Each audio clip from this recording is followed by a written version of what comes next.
שלום, ערב טוב. זה סיפור על מעילה, בגידה באמון מצד איש הכספים שלכם, מנהל החשבונות שלכם, יועץ המס שאמור לשמור על הכסף שלכם. איך הייתם מגיבים לו הייתם מגלים יום אחד שהאיש הזה גונב כסף מהחשבון שלכם?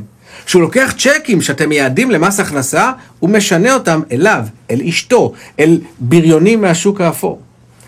בשבוע שעבר הגיעו למערכת שומר מסך 6 ובפיהם סיפור שידליק נורה אדומה בראש של כל מי שמשלם מיסים. הנה הסיפור.